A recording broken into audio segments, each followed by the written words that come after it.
Hello and welcome. My name is Lexi Jong and here I like to talk about luxury beauty. Today we're going to be taking a look at the new Westman Atelier Vital Skincare Complexion Drops and the new brush that goes with it. I did find a very good alternative to this brush as well. It does retail for $125. We're going to talk about this. And we're also going to look at some demos and comparisons of the skincare drops. So first, let's start off with some product details. Now, this is a very small, compact packaging here. You can see it fits in the palm of your hand. This was intentional by Gucci Westman. This was designed off of a sunscreen bottle that she had purchased in Europe many years ago that she absolutely loved because it was so small and compact, she could just put it in her pocket. So for size reference, this is a Chanel compact. This is just one of the eyeshadow compacts. So you can see how small and compact this actually is. Here is Tom Ford concealer. So you can see this is going to be small packaging. That being said, the packaging might be small, but there's still just as much product as there is in a traditional foundation or other type product. So you've got 30 milliliters or 1 ounce in here. So let's talk a little bit more about this packaging. So it does have a twist off, and this portion I believe is made out of plastic, but this portion of the bottle, the larger portion, is made out of recycled sugarcane. And this was something that they really worked hard on with the packaging to be very, ecologically conscious here. Unfortunately, because of specific guidelines for the integrity of the product and so forth and safety, they were not able to use the same material for the lid and the actual bottle.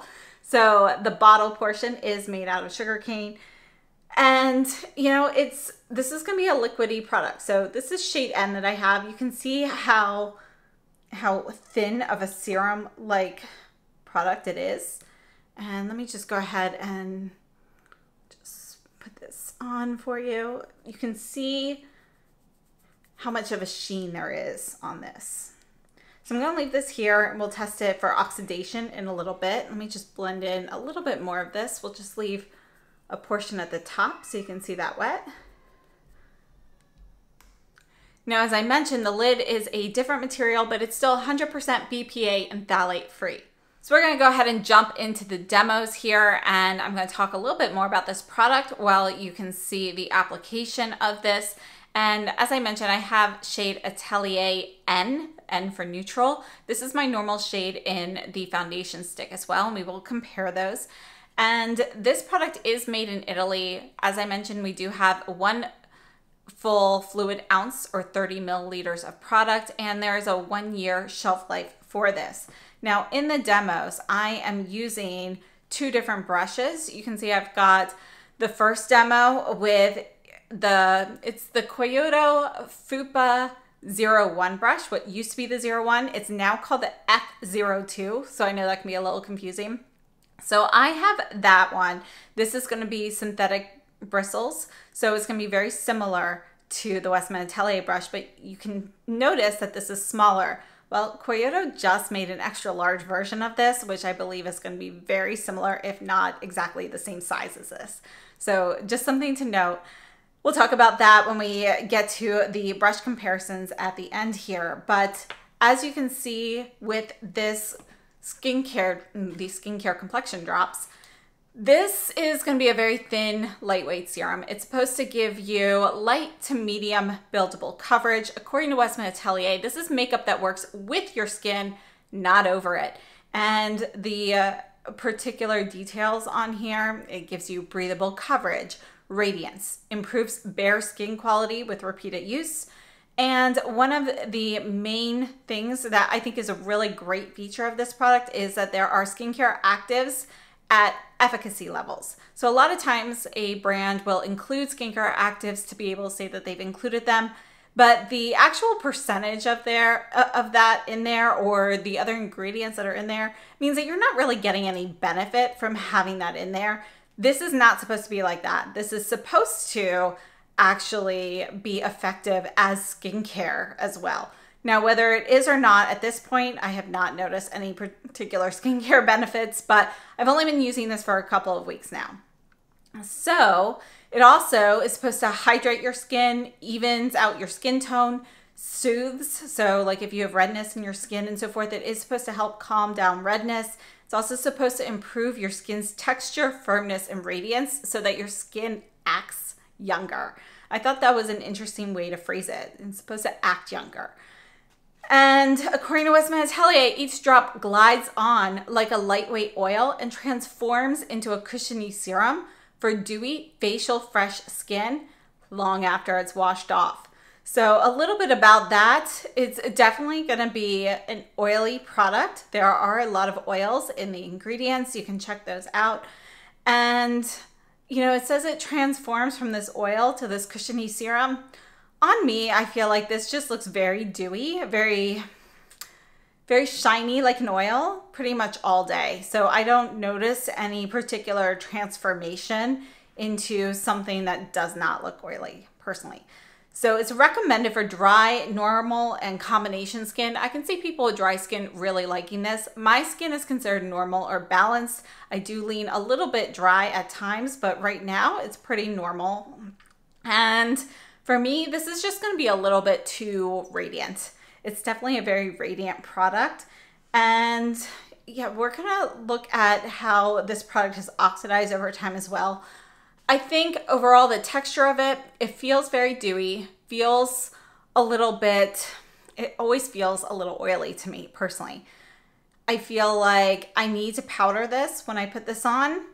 And you can see I do have a demo comparing it with and without powder throughout the day and a little update there. I feel like for me personally, I need the powder just to feel comfortable with it because it feels a little bit too much for me.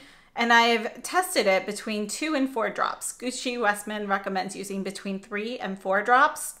And she recommends, you know, if you're looking for something with a more polished finish, to use a brush. And if you're just like trying to run out the door quickly and you're just putting, you just want to even out your skin tone, but you're not really doing a lot of makeup or anything, just apply it quickly with a few drops with your fingertips. So I have tried both, you know, different ways. I feel like I get a little bit less of the oily texture with my fingers. I think, you know, more of it gets absorbed by my fingers. Whereas on the brush, because these are synthetic bristles, I feel like the product doesn't really cling to the bristles as much. So you're not getting a lot of absorption from the brush. That being said, for coverage, I find this to be light to light medium. I wouldn't go as, you know, strong as saying it's a true medium coverage product. And I have, you know, attempted to use this with the Vital Skin foundation stick as well. So Gucci Westman has recommended using the foundation stick with this on top to kind of add additional coverage, use it as concealer and so forth. So I've tested that out. I've also tested it out underneath to just kind of see what it does. Now I do feel like this is too oily, so you do end up with some product movement if you use the skin drops on top of the foundation stick. But I feel like adding the foundation stick on top of the skin tint, you also have a little bit of an oily problem. So I just feel like I don't get quite the right coverage using these two together. It does work a little bit better if I put the skin tint on, then I powder, then I add the foundation stick. But I just don't love it. And you can see in the wear test what that looked like over time when I, you know, used the foundation stick on top of the actual skin tint. And, you know, I just feel like it just didn't hold up as well over time, that there was product separation. All right, so it is now just over 10 hours since I applied everything. We're gonna look closely at it so you can see what has happened. First thing to bring your attention to is the flaking from the mascara. This is the Chanel Noir Allure mascara. And you can see that it has flaked mostly under this eye. Notice that my left eye, actually, I don't really see any flaking. I don't recall rubbing my eyes. Maybe I did. But regardless, there is some flaking there. We have the Chantecaille Cougar Quartet on. And I didn't really use much eye primer. I did have a little bit on. It was the Viseart that I always use. This is how the Cougar Quartet has held up today. And just keep in mind, it was over 90 degrees today, pretty humid, and I was outside for a few hours. So that is going to affect how everything looks compared to if I was in the air conditioning all day. So just a heads up. And I have noticed that the humidity also decreases the performance of the Chanel mascara. So just a note there. Now let's take a look at the Westman Atelier. This is the side without powder. I'm going to bring you closer. So without powder here, it has mostly come off of my nose. I did blow my nose once or twice, so there's that. And this is the side with the powder. Notice there is not a huge difference between the side with and without the powder.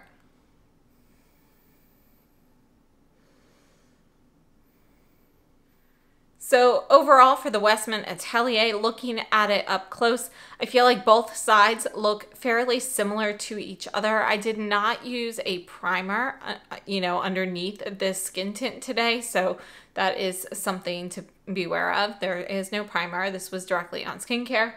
And I have to say, I do notice that I think some of it has come off, rubbed off perhaps during the day or something. It does seem a little bit less coverage than when I first put it on. But I think both sides wore fairly evenly. The side with the powder perhaps wore a little bit better at still covering my redness in my cheeks compared to my left side at this moment.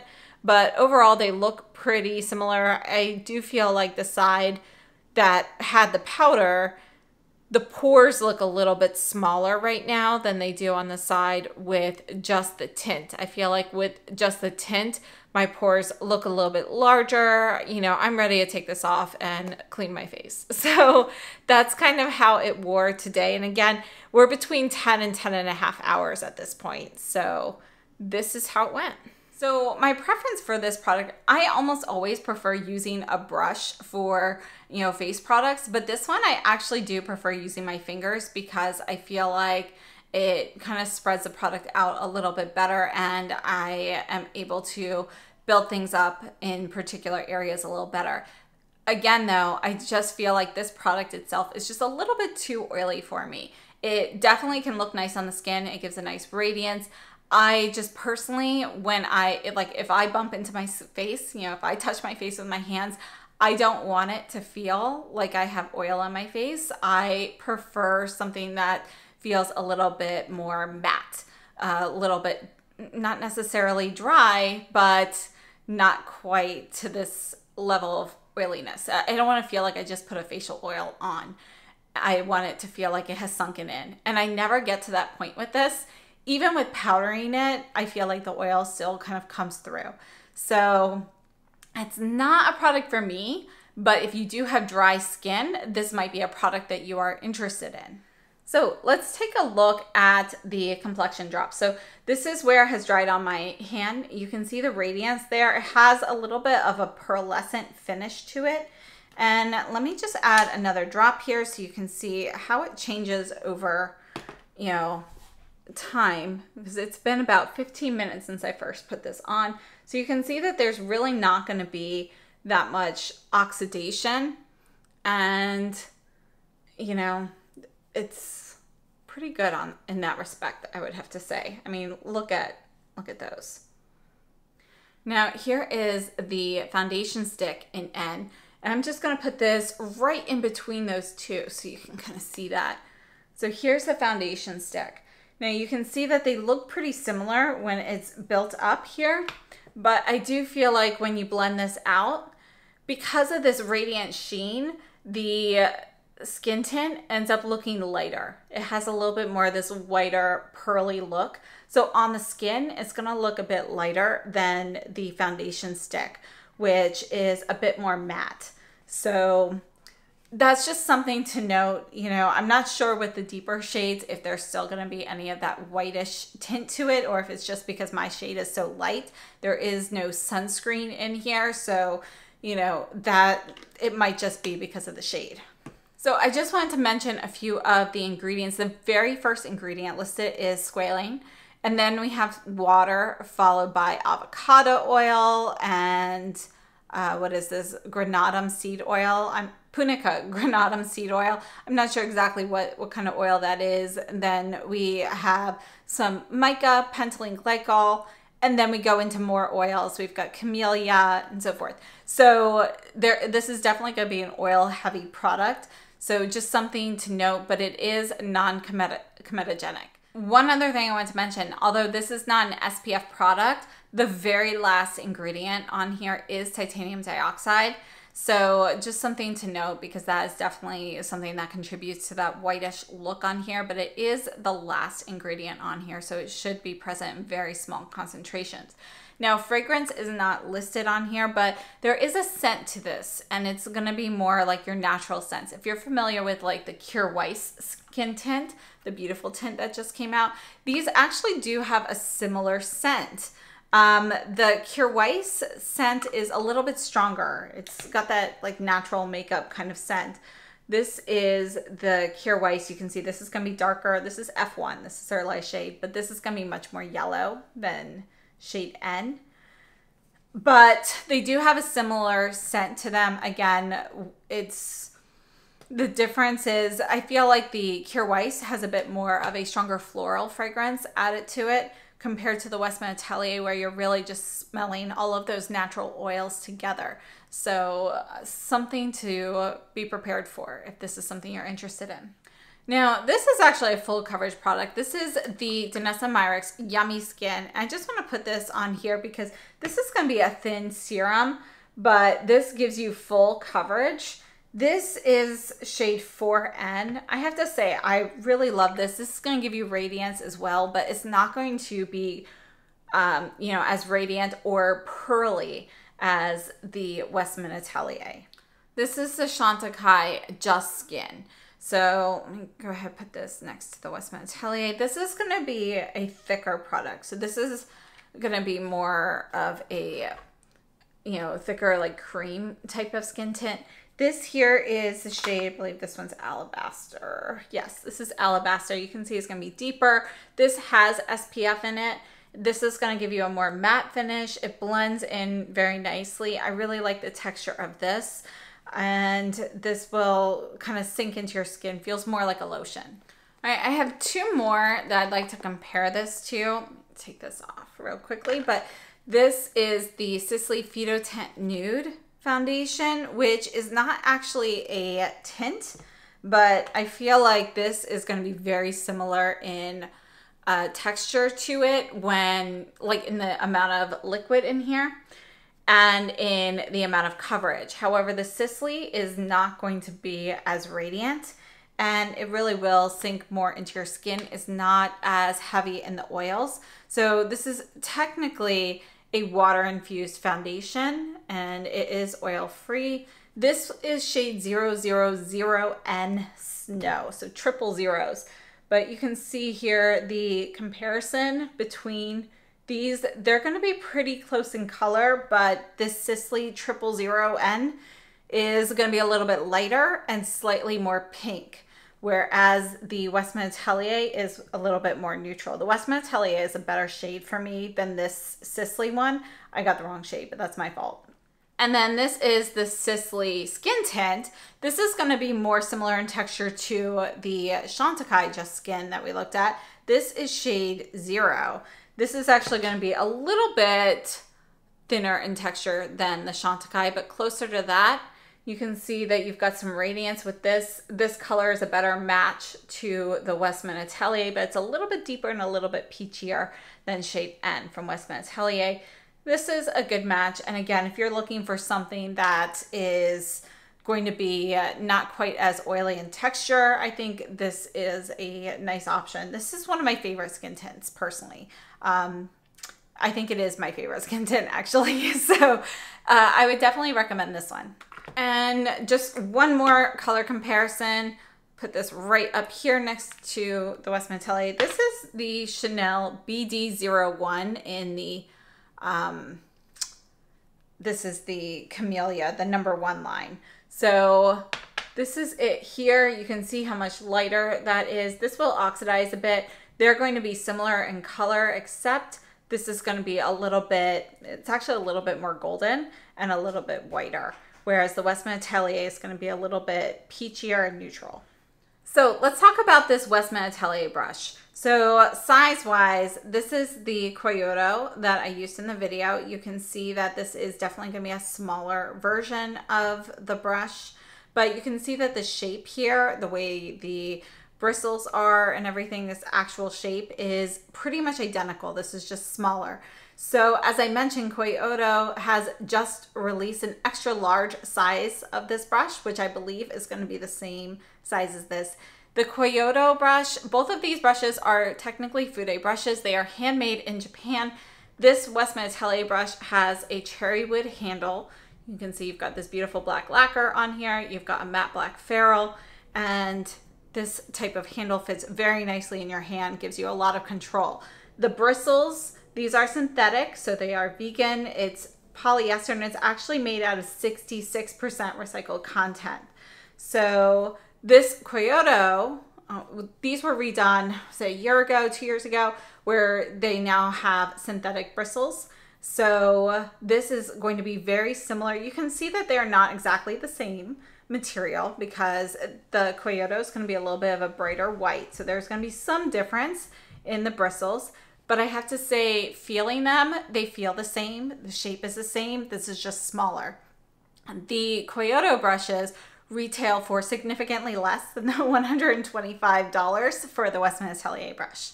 So the Koyoto brush, this one is around $40 US versus the $125 for this. And yeah, so it's definitely a great alternative if the Westman Atelier one is not in your budget. I have to say it's a very nice brush. It's very dense. And, you know, I've used this several times already with the tint, and a lot of times face products will kind of stain these bristles. But as I mentioned, this high oil content, it feels like it just glides right off. It doesn't absorb anything. It comes clean so incredibly easily. But density and so forth is going to be very similar on both of these brushes. This is Koyoto, and this is Westman Atelier. And again, the shape is going to be very similar. So I don't have the extra large, but I would definitely think that that would be similar. Another brush I wanted to look at here, this is also synthetic. This is from Koh Gen Do. This is the buffing brush. And this is going to have more flex. It's not quite as dense, and it has more of a domed look. You can see how much more, you know, swish you have on here versus the Westman Atelier. And I feel like something as loose as this is going to move the product a little bit too much. So I think a denser brush like this would be great. This is my favorite foundation brush. This is the Koyoto. It used to be the Fupa 03, I believe. Now it's the F02. And again, this was the Fupa 02, and it's now the F01. So, you know, I wish they would have kept the numbers the same. But you can see this one also is just going to have a bit too much give. You want to use this with something a little bit thicker. And I did test this out with the Complexion drops, and it's just going to give you a lot lighter coverage. You know, it's not moving the product completely off your face or anything like that, but if you are trying to get a more polished look, you want to go with something more dense like this. So those are my thoughts on the brush and the tint overall. I think they are nice products. I don't think I am the exact target for the Complexion drops. So, you know, it's not a favorite for me with my particular skin. The brush, I think, is a very nice brush. I do really like the Westman Atelier brushes. They hold up really well. They do have a hefty price tag, but, you know, I do feel good about them, being sure to use sustainable materials when possible and so forth. And yeah, so this is a nice brush. Complexion products are nice, but I think they'd be better for somebody with drier skin than I have. So would I repurchase these things? I personally would repurchase the brush. I would try to get it on sale though, perhaps the Sephora sale in the fall. The skincare drops are not for me though, so I would not repurchase those for myself. And I hope this was helpful. So if you've tried either of these items, I would love to know your thoughts. If you've tried the new Koyoto Extra Large F01, I'd love to know if you have any thoughts or notes about that as well. So thank you so much for tuning in, and I really hope this was helpful. Have a wonderful day.